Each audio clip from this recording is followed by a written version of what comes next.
What's up, everybody? Welcome to a special episode of Comics Remixed. This is the convention special. C2E2, to be exact. Yep. Before we continue, obviously introductions. I'm Junior, aka Wade Wilson. I'm David Sanchez. Dirty Sanchez. El Sucio. This episode we say is special. It's not part of our regular. It's not numbered like all the other episodes are. It'll still be broken up into a few parts. But I mean, with the C2E2 is coming up next month. We've got so much excitement. There's gonna be so much stuff going on that Are we open? no. No, we're closed. Yeah. Okay, we gotta start that over. We gotta shut down the customers. That's what we just did. Yeah. Yeah, we're not gonna start this over. 6 o'clock. You're an hour late. And you came with the Cubs jacket. Oh, he's gotta go. He's gotta go. You know, I think we will keep it. He's gone. And that child of his, what do you think? I think he should have got here earlier. Well, I don't care because I don't work here. He does.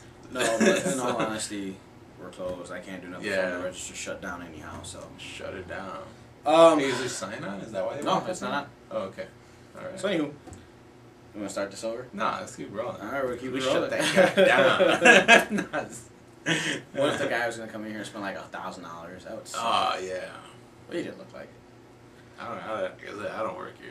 it. Anyway, all right. C2E2 is coming up next week. In approximately 5 days from now. It's Saturday, the 7th.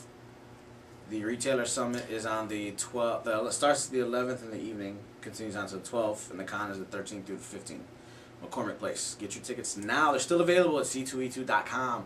Dude, they've got a shitload of badass guests lined up. I'm like, not only am I hyped, but I'm also surprised at some of the guests they've got. It's the location, man. You think so? Downtown Chicago. Yeah, Okay. that's the location that's bringing them in.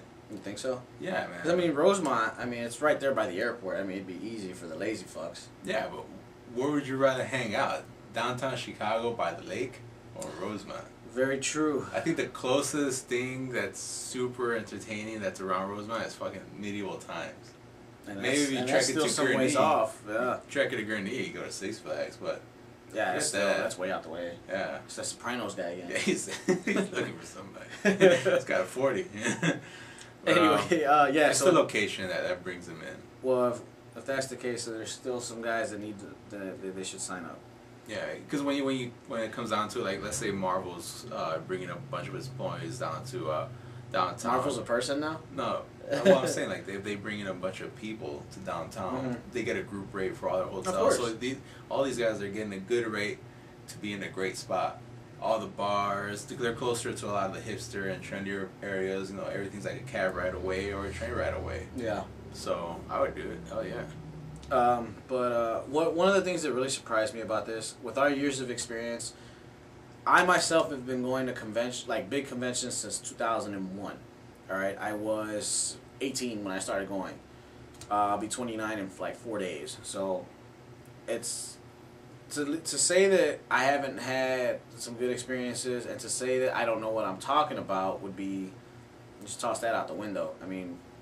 Same for you. I mean, you've been going just as long as I have. You didn't go the first year with me. I think the second year you went, and from then on you went pretty much every year. I'm glad I went that second time. Well, I didn't go the first Your time. first the second time you went. My first time 2002 was probably like the best Comic-Con that rose my hand. Yeah, and then they started falling apart from there. Little by little. Because that was the year where they had all the freebies, the giant bags from Tokyo Pop, Yeah. even like the areas like the chill spots, because you know you're in a convention, you're doing a lot of walking. It gets really crazy. A lot of the chill spots, a lot of the gaming tournaments that were there, Mm-hmm. a lot of the special. It wasn't just retailers there basically. Right. It was a really huge event. I remember all 3 days were really awesome, man. Up until Sunday. The Sunday you got the mega deals. You know. Of course. I think we were walking out of there with long boxes for like $20. Oh yeah. I think there was Baltimore. Yeah. Oh, Baltimore was fantastic. We went to a retailer convention in Baltimore. That's the only thing that has beaten out that 1 year in Rosemont. Because Rosemont started falling apart. In all fairness, though, the Rosemont was great. Well, it was Wizard World. Yeah. But once Wizard Magazine, the editor Gareth Seamus stepped down, and they had the new guy come in. Wizard magazine went from like a comic book format to the magazine format, and articles started disappearing. The price guides started thinning out, you know, and then the magazine just basically became a giant commercial, and the con reflected that, and it sucks so bad. We signed up for subscriptions for Wizard magazine. So did Garrett step down because he banked so much on Blackwell Entertainment? I don't know. I really don't know. I think he just needed a break, but I mean, wow, the dude was rolling in dough. They said he had like 3 different like top-notch Mercedes that he just rolled up. Yeah, I mean the guy was just buying cars like nothing, you know.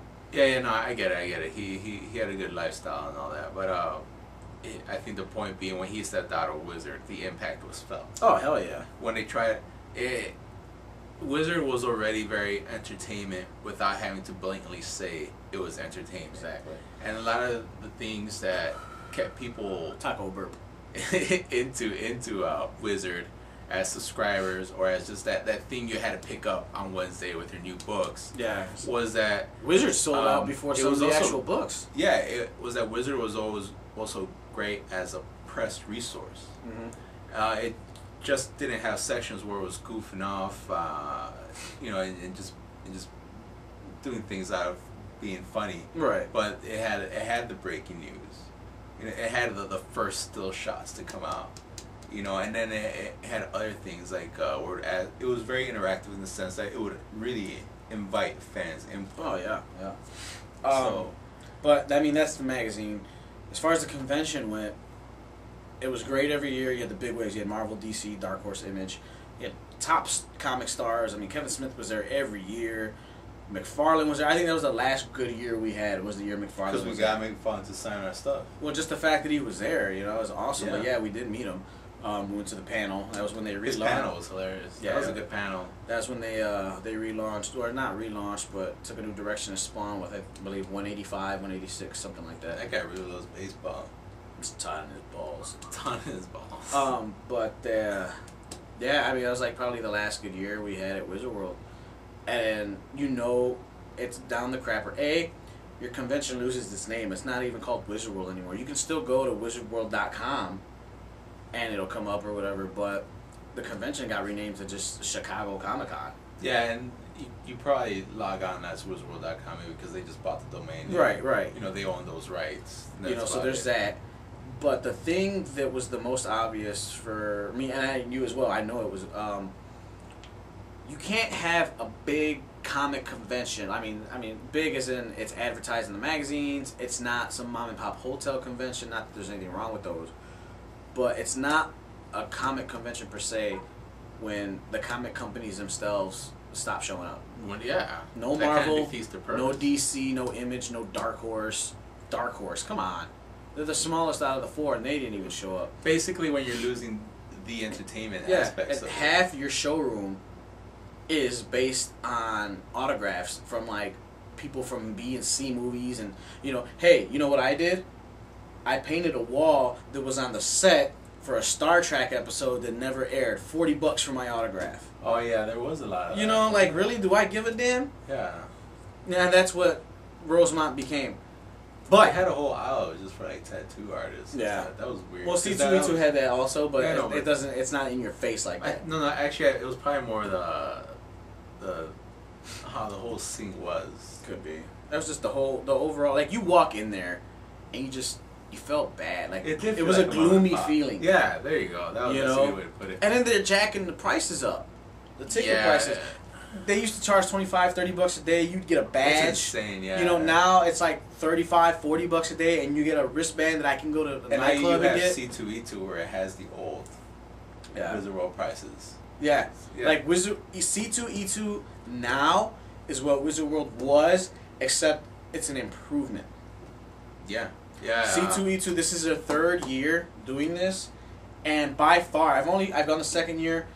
I'll be going next week. We'll both be going. He's gone the 1st year. By all means, I think I have, and like I said, I've only been there once, and last year when I went, it was only the one day. It wasn't the whole weekend. I have so much more positive to say about that one day of C2E2 than I do in the last 3 years almost for Wizard World. Well, I went the first C2E2. The very first year.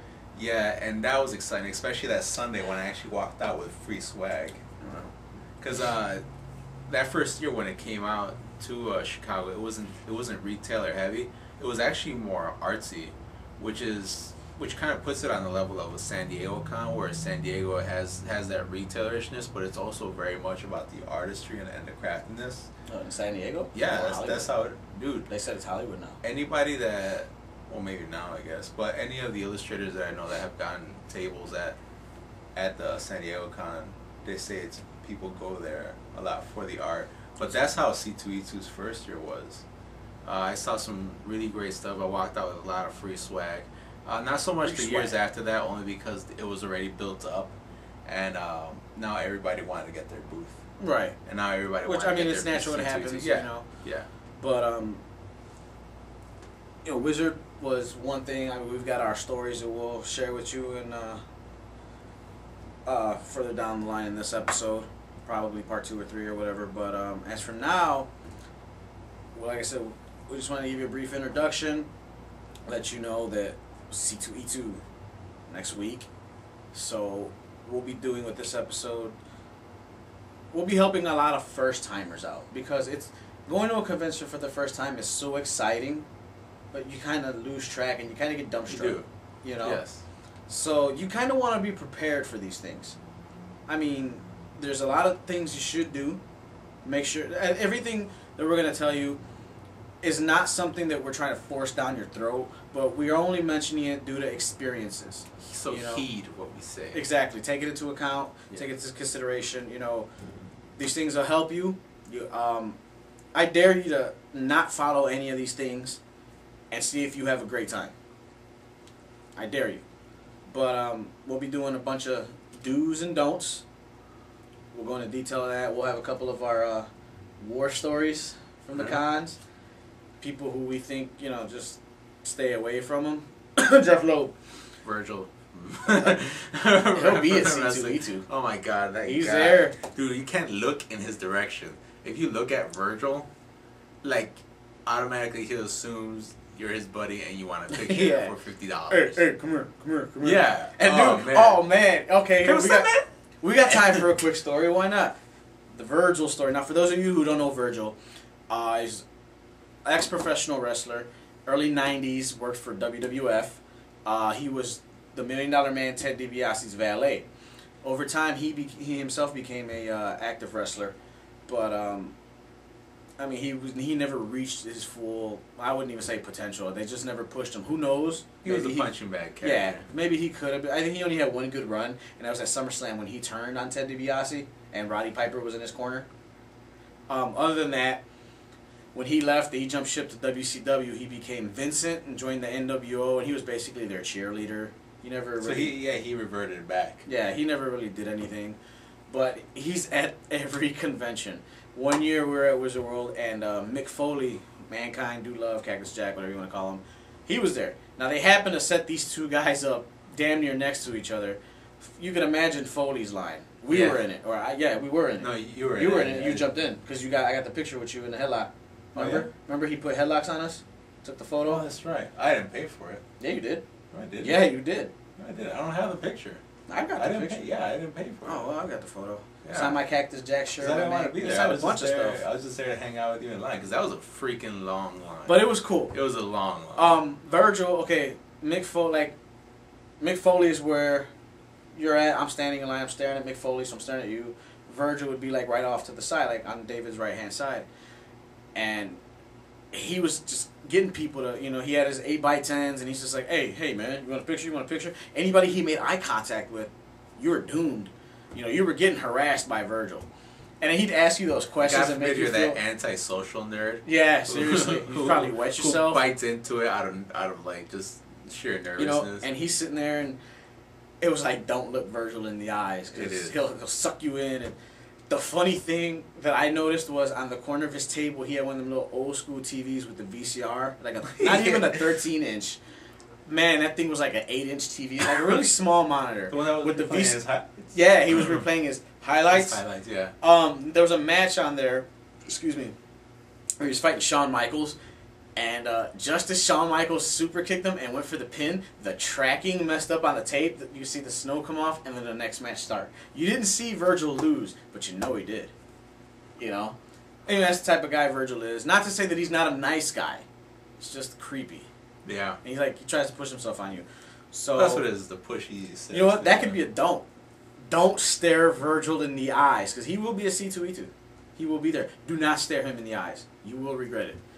Unless you're just one of them super diehard wrestling fans. Well, and you know, just then, to generalize something, if you're around the wrestling guy's corner, don't even try to take a picture with your cell phone.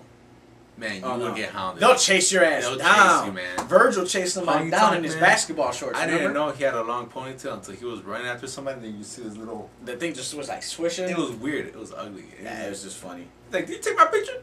You took my picture, you better pay for it. And he's just like running after the dude like, whoa. He's in good shape. Yeah, he is. He is. I'll give him that. Shape, yeah. But you know what? He won't be alone this year. He wasn't alone last year. No, not last year. What year is this? 2012. We didn't go to Wizard World 2010. When we went to... Did I go to Wizard World in 2010? I just try to go around the wrestlers. That's when Harley was born. No, I didn't go I didn't go the last 2 years. I didn't go 2010 because that's the year Harley was born. There you go. So 2009 was the last year that I was there. I usually, up until then, I think I was just going on Sundays because Sundays is... that's when we cut it to the one day. It's Kids Day. Yeah. And they get in for free.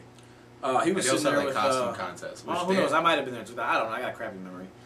But, also, he was there. If you're going there as a cosplayer, please be friendly to everybody. If you're going to go in there suited up, be prepared to take a picture with somebody every 10 seconds. Yeah. Be nice. Don't be that jerk cosplayer. Don't be his younger brother. Remember when Lalo jumped Pikachu? Yeah. That was hilarious. Anyways, I don't know what Pikachu that's a whole nother story, but finishing this story, Virgil was sitting there and, he's this creepy guy. He was there with $1 Million Man, Ted DiBiase the last time I was there. He'll be there again this year, C2E2. I think they do a combo rate, whatever. If you're a diehard wrestling fan, hey, go for it. But if you're not, and you want to get sucked into the abyss that is Virgil, like I said, don't stare in my eyes, please. You should make that into a shirt. Beware the Virgil. Nah, it's promotion. He's gonna be like beware the Virgil. That guy over there. You talking about me? No, you better give me that shirt. For that shirt. Yeah, $10 for that shirt. Like, dude, I made this shirt myself. But yeah. It's my Theo Virgil. It's my Theo Virgil. You think you're the only Virgil? And it's got a picture of him under it, like just like his head, like. Not one of these where they went mad, Oh, he. Beware the Virgil. No, it's not you. It's not you. That should be our new slogan. Comics ReMIXed. Beware the Virgil. Yeah. But so yeah. See, for like the 5th time, I mean, we're plugging it. We're plugging the hell out of it. We want to thank C2E2 and for getting us in. We're going as press as we've been announcing these last couple weeks. We're looking to line up a couple creator interviews. Should be fun. There's a couple booths you should check out. Offhand, I don't know their numbers, but you should definitely run by Big Dog Inc.'s booth. They are an Illinois-based comic company. Put out Legend of Oz, The Wicked West, False Prophet, Penny for Your Soul, Critter. The miniseries was now become an ongoing series this summer. So stop by their booth, Big Dog Inc. Check them out. They'll have a bunch of convention exclusives. Really nice crew. Really good art in those books. I was flipping through what you guys dropped off today. Really good art. Yeah. A lot of their great cover art, and I know this is a male-dominated industry for the most part. I was surprised to learn that a lot of their cover art and their interiors are done by women. Good. Good. So good for that. But definitely stop by a Big Dog Inc. You definitely want to stop by the Zenscope booth, Zenscope Entertainment.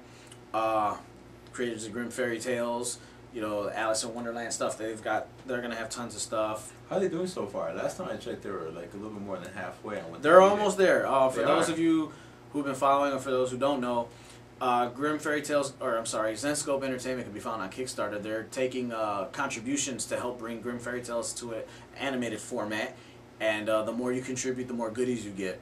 They want everybody who contributes to be a part of the project in some way. So you'll definitely be getting some free comics, DVDs. You'll have your name on the credits. It all depends on how much you contribute. So you can go to Kickstarter.com/, is it Grim Fairy Tales or Zenscope? Zenscope, I believe, or Grim Fairy. Yeah, Grim Fairy Tales Animated. Right now. If you go to Grim Fairy Tales Animated, or you can just go to Zenscope.com, I'm sure, and they'll have a link to the Kickstarter site. I like that on this flyer, the actual contact information is cut off. You can tell because look at the QR code is only like the top 2 dots. Oh yeah, Such a bad flyer, but check them out. It's all good. Yeah, check out. That's just the way the copy came out. Yeah. But you're definitely gonna want to check out Big Dog Inc. You're definitely gonna want to check out Zenscope Entertainment. Of course, you've got your favorites. You know, you want to check out the Marvel booth, DC, Dark Horse Image. They're all gonna be there. A lot of your favorite creators are gonna be there. A lot of our favorite creators are gonna be there. And like I said earlier, I was very surprised to see that a lot of these guys are gonna have their own tables, which means they're gonna be very accessible. So that's always a plus. There are a few here and there that I do want to meet that so far don't seem, or that I want to see again because I didn't get everything signed the first time. That I haven't seen that are going to have their own tables. One being Mark Silvestri, but I mean that really doesn't surprise me. Joe Quesada, Anne Rice, the novelist, for those of you who are familiar with the Interview with the Vampire and all these other vampire novels. My mom's a huge fan. Anne Rice will be attending the convention this year. For those who love The Walking Dead, and I know there's millions of you out there, Glenn and Maggie, the actors who play Glenn and Maggie, they will be there in attendance as well. Dude, Val Kilmer on Batman 3, you know? Yeah. He'll be there. I mean, Val's not really doing anything nowadays, but Actually, still. he's doing a Mark Twain movie. He's playing Mark Twain. Okay, but still, it's Val Kilmer. I mean, That's kind of a big deal. I guess. To me, you know, number one Val Kilmer role is Batman. I don't care. I mean, yeah, he's played some other roles that I did like him in, but I think I liked him more in The Saint than I did as Batman. I didn't like him as Batman. I'm not saying I did, but I mean, you mentioned Val Kilmer to me, and that's the very first that pops in my head is Batman. You know, I mean, it's not his fault. It was Joel Schumacher, and he's always gonna get the blame. See, that's just it, man. It's if like, you know Joel Schumacher is making a Batman movie, why would you be in it? Why? I'm sure there's George Clooney as Batman. Was that besides such the a good movies? idea? No. George Clooney was a cool Bruce Wayne. He had that Playboy Bruce swag to Wayne. him. Yeah, well, of course not as Batman. Yeah, I felt like I was watching Adam West on the screen. I love Adam West, but All right, Adam West we're is his own Batman. We're gonna drop. All right. Actually, I would actually love an Adam West cameo in one of these Nolan movies. Dude, that would That rock. would be hilarious. That's dude. That would rock. I want to see. Give me an a Neil West- Adams. Give me an Adam West cameo. You mean in Neil Adams or Dark Knight Denny Rises. O'Neil or one of the Batman, one of the well-known Batman creators. You know, not a creator, but writer artist that's worked on the Batman books in recent time, or just classic Batman creators. Just I love to see somebody make a cameo, kind of like how Stan Lee makes a cameo and all this. I'm sure if Bill Finger and Bob Kane were still alive, well, I don't know about Bill Finger. I know Bob Kane isn't, but I know Bob Kane was still alive. They'd find a role for him. He's Stan Lee with swag, and I know I hate saying that word, but I mean, well, how else can I, Why? What do you think? Swag. It's just so played out. That's like saying, "Yo, man, that's gangsta." That's just so played out. Not a lot of people do. It's not allowed in my household, and I didn't make that rule. But I mean, it's played out like I said. It's like gangsta. Man, that shit was gangsta, son. Do you know what a gangster is? I don't hang out with the type of people that say gangster a lot. No, you hang out with people who ask for mac and cheese. No, I hang out with people that work in an advertising agency. Yeah, thank you. Thank you for watching this episode. They don't really talk. So yeah, running it down. I mean, like I said, this is just this is convention special .1, I guess. Oh, we can call this 0.1. I don't know. I'll think about it in editing. But Comics ReMIXed convention special episode part 1. Like I said, we're just giving you the lowdown of what to expect in the part 2 and part 3. A lot of good stuff coming up. I want to give a quick thank you to Dave Camelli for loaning us his microphone. So Thanks, Dave. while we do our interviews at C2E2, we wanted to be shouting over the crowd. You'll be sitting us microphone. Sarah Jackson for helping us design the website that should be up and running pretty soon. So stay tuned to Facebook and to the show for that for further details. Do we have a domain name? Yeah. Did we pick one yet? No, not yet. Okay. It's probably just gonna be Comics ReMIXed, obviously. We got a new staff member for Comics ReMIXed. I can't pronounce his last name. Starts with an L, so we'll just. His name's Paul. Great photographer. We didn't exactly put out a job occasion or anything. He just kind of like walked in here. Yeah. He's actually the one of the online guys for Dreamland Comics. So I mean, I interact with him from time to time, and he came in. We had a quick convo about my show. It was brought to his attention by one of the owners here, and you know, he showed me some of his work. He says, "Yo, you know, it'd be a great help," and it never hurts. No, it never hurts at all. To have extra hands. You never know, hurts for the Comics ReMIXed family. Of course, you know, of course. I mean, not saying that we're gonna sit out there and we want everybody and their mother to join. And as long as you know we can't pay him. That's it's pro bono. It's strictly for the fans. You know, yeah, you're doing it out of the goodness of your heart. Can't pay himself half the time. But we're, you know, we want to thank Paul and coming on board as our, I guess, equipment handler slash photographer. So thanks, Paul. We're actually waiting on him. He's on his way here. What else? Who else do we want to thank? Well, obviously, there's the obvious. Thanks, Dreamland. Well, I was Comics thinking people first for letting us use. Of their course, store. you know, yes, Dreamland Comics here in Schaumburg, Illinois, 847. Thanks to the viewers. Thanks to Dude, everybody following our fans. Phone number. Dude, it's taking you like forever. So, 847-524-6060. Call Dreamland. Visit us online, dreamlandcomics.com for all your comic needs. 35% on new comics, 38% on graphic novels. In store, 25% off everyday trade paperbacks, Marvel, DC, Image, and Dark Horse. So thank you for letting us film here on location at this wonderful store. Who else? Thanks to all our fans on Comics ReMIXed. You know, I mean, if there was like one person who liked the Facebook page, would there even be a point to doing this? Yeah. Comics ReMIXed on Twitter, Comics ReMIXed on Facebook, website coming soon. Very soon. So for now, this is us signing off. We'll be back part 2 with the do's and don'ts of comic book conventions. I'm Jay. What the hell's my name? I'm Junior, aka Wade Wilson. It's okay. We all slip up. Junior. It's all right, man. It's all right. I'm David Sanchez. Thank you for joining us tonight. Oh, I thought I saw the Soprano guy again. All right. We'll see you back here. Comic Convention Special Part 2. Peace.